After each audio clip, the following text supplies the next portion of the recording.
نحمده ونصلي ونسلم على رسوله الكريم اما بعد فاعوذ بالله من الشیطان الرجیم بسم اللہ الرحمن الرحیم۔ مسئلہ بیان کرنا ہے سجدہ تلاوت کا طریقہ اور اس سے متعلق کچھ ضروری بنیادی مسائل اور احکام۔ سب سے پہلی بات تو یہ ہے کہ سجدہ تلاوت یہ واجب کیوں ہے، اور اس کے حوالے سے اکثر پوچھا جاتا ہے اس کا فلسفہ کیا ہے۔ تو یاد رکھیں قرآن کریم میں جہاں بھی سجدہ تلاوت سے متعلق بات ہوئی ہے تو عمومی طور پر ہم وہاں دیکھتے ہیں تین طرح کے مضامین ہمیں نظر آتے ہیں۔ یا تو وہاں پر سجدہ کا حکم ہو رہا ہوتا ہے، یا وہاں پر سجدہ سے انکار پر جو ہے عذاب اور وعید سنائی جا رہی ہوتی ہے، اور یا وہاں پر سجدے کا حکم ہو رہا ہوتا ہے۔ تو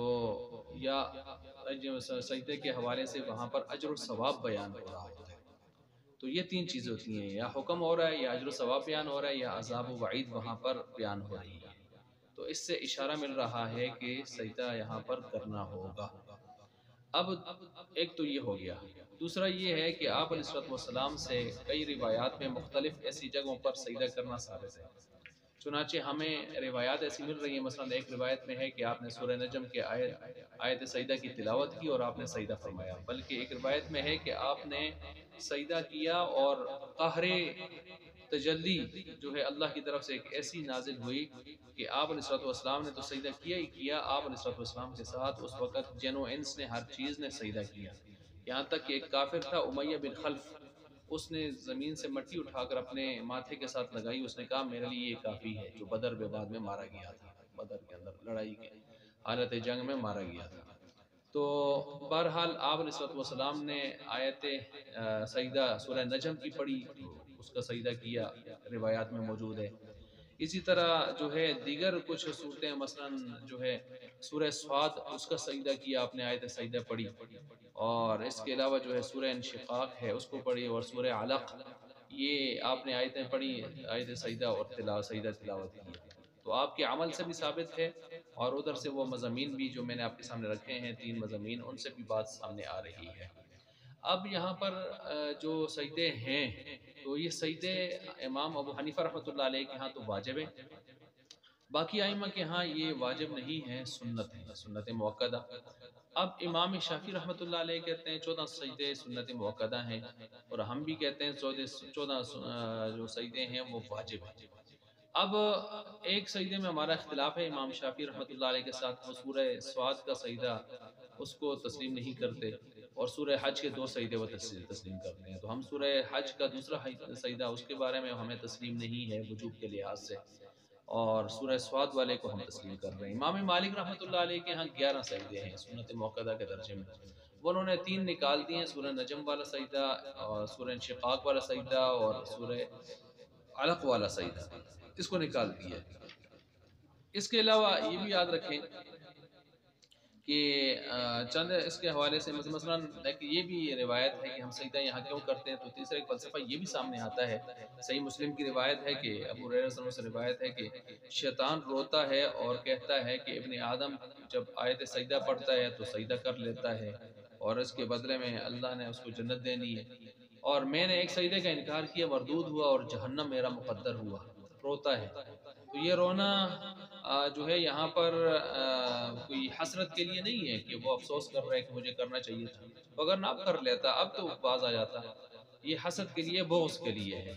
کہ میں نے نہیں کیا تو کیوں اور کوئی اور سجدہ کر رہا ہے اور جنت کا وارث بن رہا ہے، کیونکہ وہ نہیں چاہتا کہ کوئی آدمی نیکی کرے اور جنت کی طرف جائے،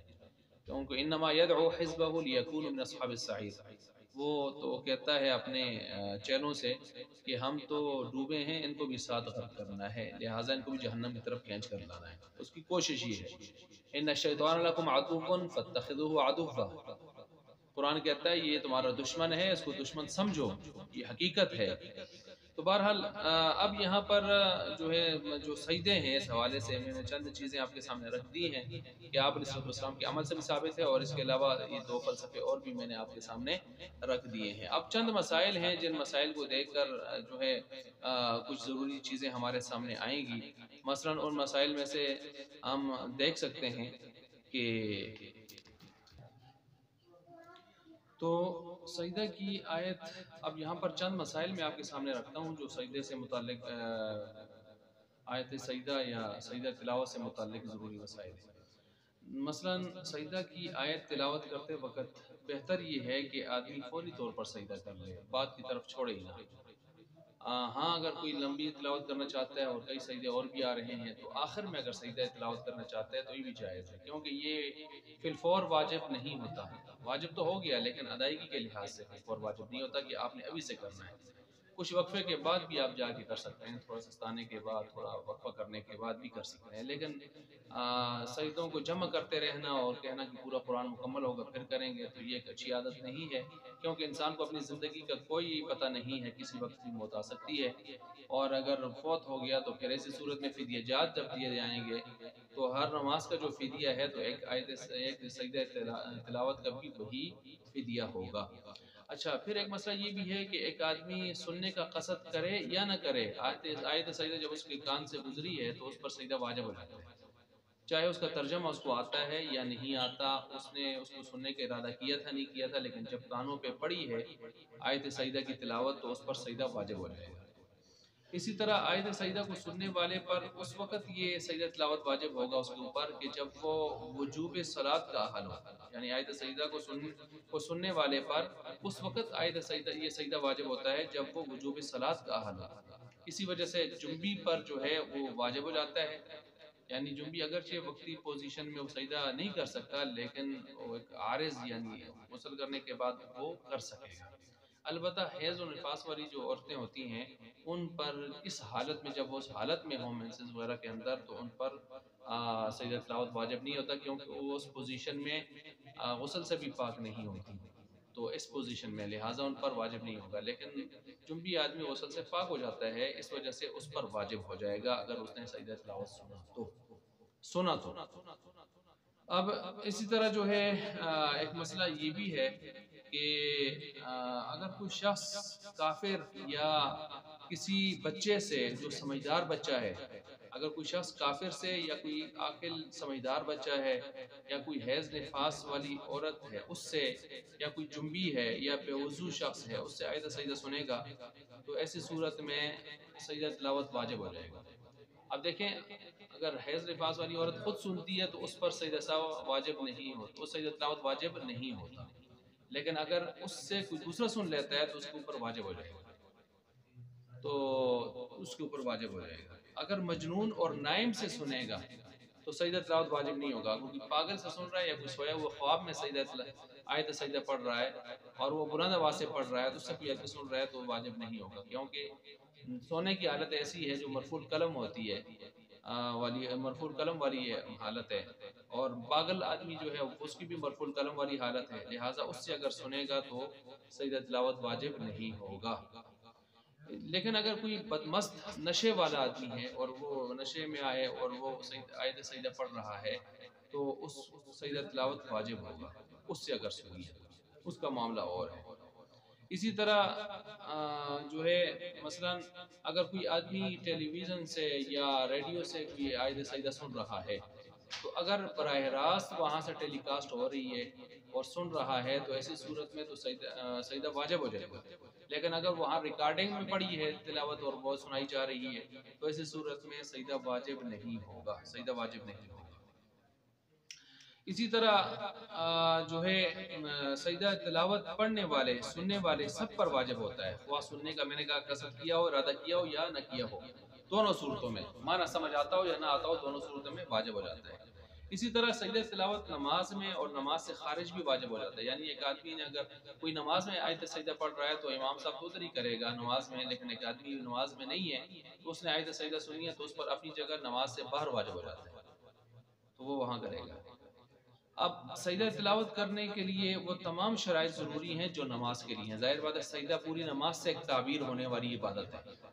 تو لہٰذا جیسے نماز کے لیے وضو ہے، طہارت ہے، قبلہ رخ ہونا ہے، لباس کا پاک ہونا ہے، جگہ کا پاک ہونا ہے، تو وہ شرطیں یہاں پر جو ہے اس کے لیے بھی آئیں گی، سجدہ تلاوت کے لیے بھی وہی شرطیں ہوں گی، اور جیسے وہ مکروہ وقت میں نہیں ہو سکتا تو یہ بھی مکروہ وقت میں نہیں ہو سکتا، یہ ساری شرطیں اس کے لیے آئیں گی۔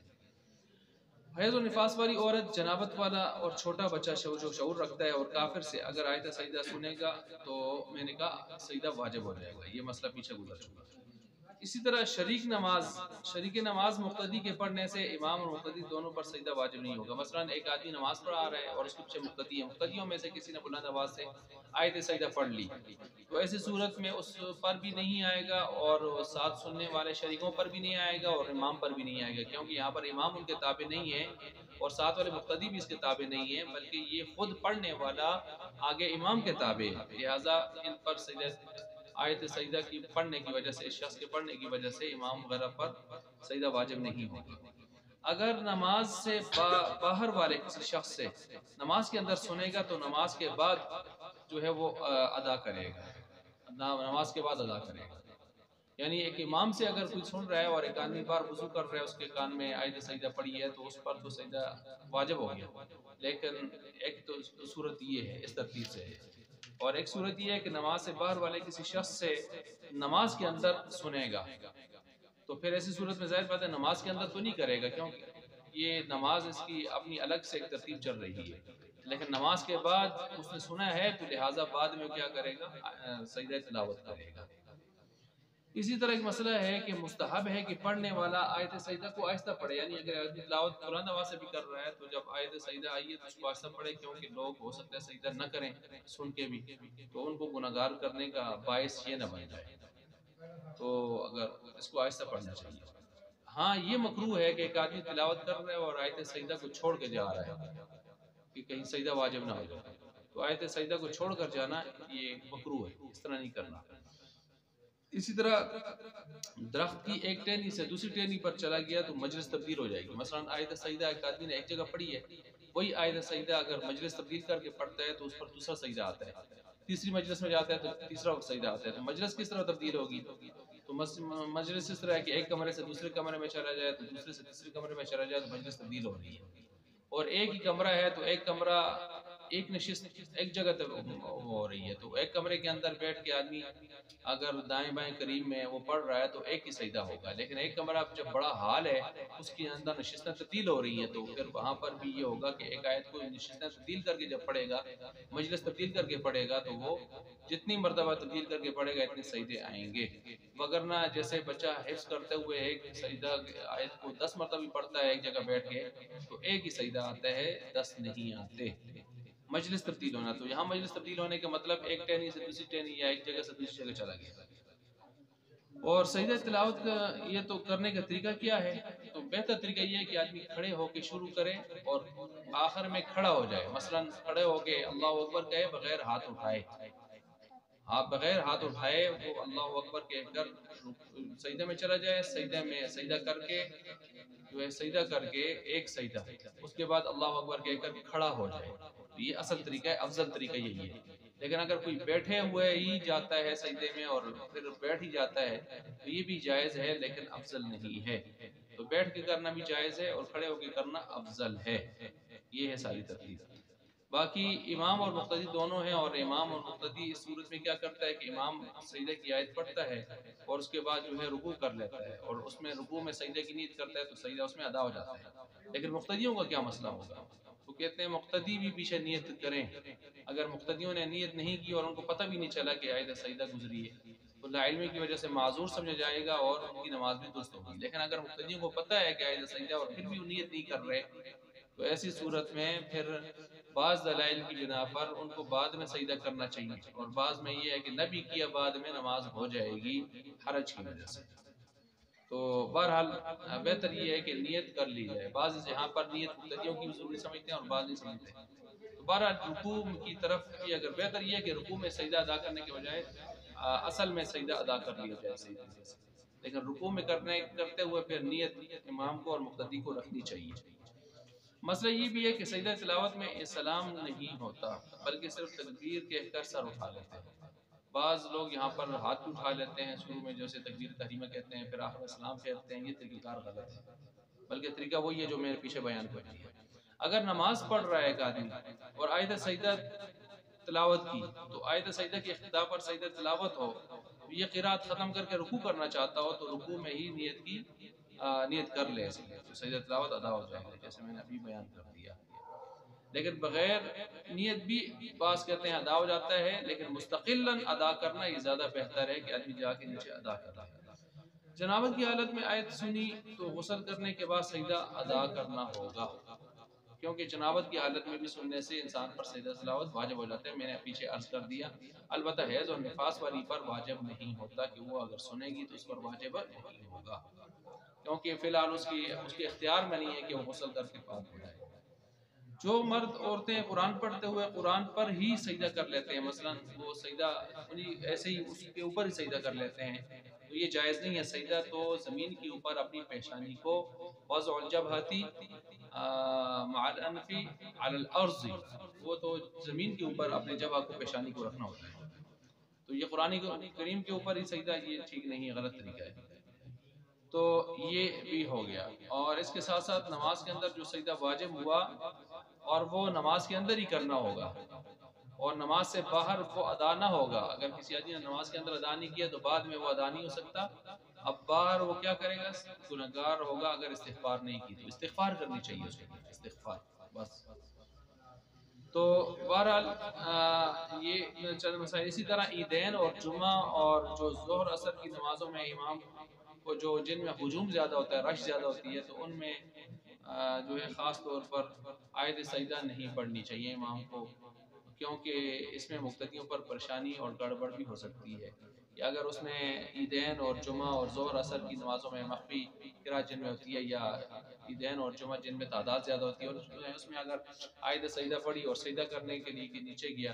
تو لوگ رکوع میں ہوں گے، کچھ اوپر ہوں گے اور کچھ رکوع میں، کچھ اس ترتیب سے، تو نماز میں گڑبڑ ہو سکتی ہے. اس وجہ سے ہجوم والی نماز میں اور جو سری نمازیں ہیں ان سری نمازوں میں آیت سجدہ نہ پڑھی جائیں، باقی آیتیں پڑھی جائیں. یہ ترتیب رکھنی چاہیے. تو بہرحال یہ چند مسائل تھے اور طریقہ کار تھا سجدہ تلاوت ادا کرنے کا، آج میں نے آپ کے سامنے تفصیل میں بیان کر دیا. اللہ تعالیٰ سمجھنے کے عمل کرنے کی توفیق